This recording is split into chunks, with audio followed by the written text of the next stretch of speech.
Hi guys. Hey, we're going to talk about some of my favorite minis, and I'm going to start with this guy right here. This is a Warhammer Bright Wizard, I think from Warhammer Quest, which was a kind of board game slash RPG from the late 90s, I guess.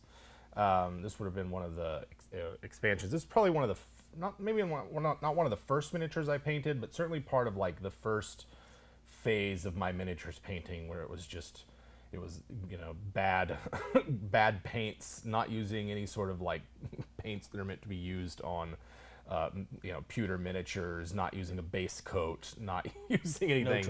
No dry brushing. Just like it's yellow, orange, and red. But he's one of my favorites because just kind of I keep him around to show how far I've come, and I like just kind of how bold and bright the Bright Wizard is. Let's see. Add him to the studio audience. Add him to the studio audience.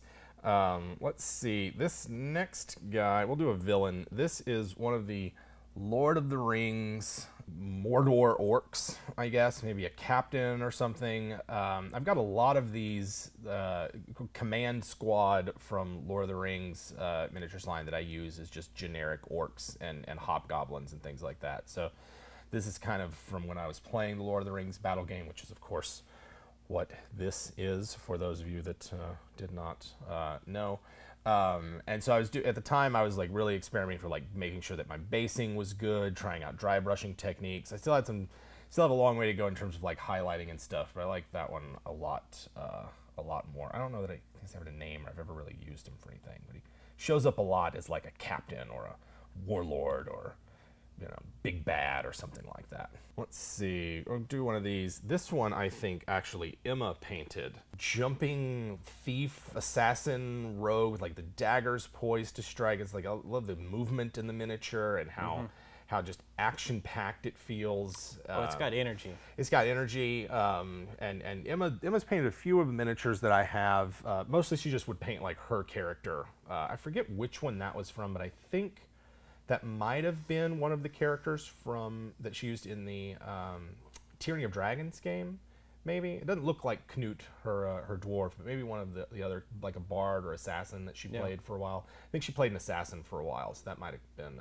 where that one came from. But I always like that one just because of the energy of it and and just the pose of the miniature itself. Good times. Alrighty. Going back to some of this one right here, I consider this dwarf to be the first miniature where I like really understood things like dry brushing and layering. As you can see, I don't really take a lot of good care of my miniatures once I've painted them. They don't get sealed. They are not put in foam cases where they don't get chipped up. They're just kind of put in a big Tupperware with tissue paper that separates them. So that's my bad, but whatever. I've used this miniature for several characters. This miniature's name is Barundar, and will always be Barundar, and I don't know where I came up with that, but I remember this one. We all bought this miniature. Yeah. I forget where it was. We were all living in Tyler Dome, and we all bought this miniature, and like 4 or 5 of us sat down at the play table and painted up this miniature in one session. I don't think I was part of that. I'm not. You might not have been. I think it was probably with some of our other friends at the time. But dwarves. They do abound. They do abound. This one right here is not a very good paint job, but I love this miniature to death. It's sort of a Gandalf type miniature that I was going to paint up more like a druid or a jade wizard from Warhammer or something.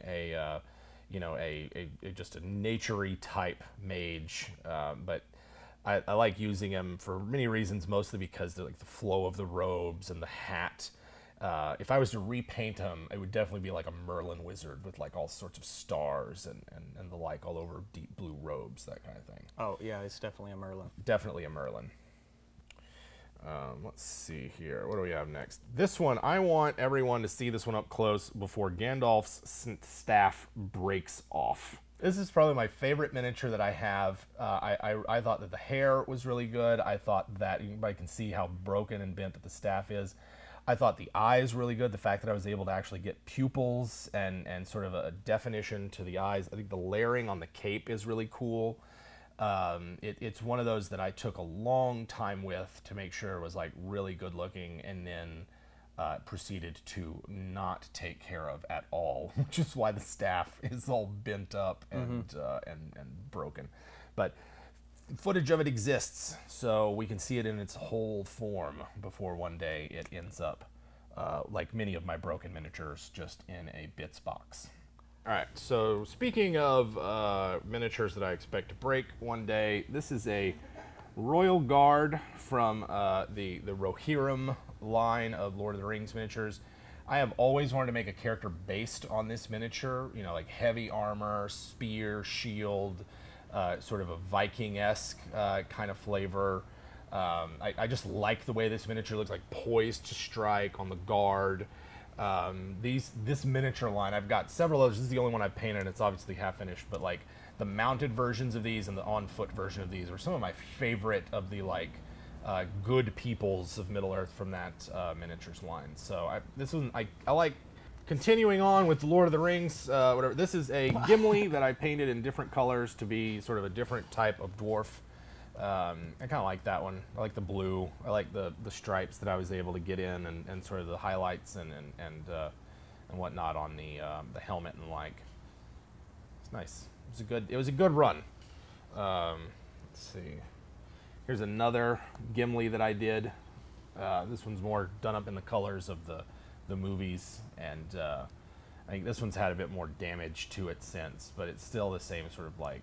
That nice shading. Come with battle damage? Or? No, it did not. This is the damage of poorly taken care of miniatures, which, you know, miniature storage is ridiculously expensive, and I'm resentful of it. So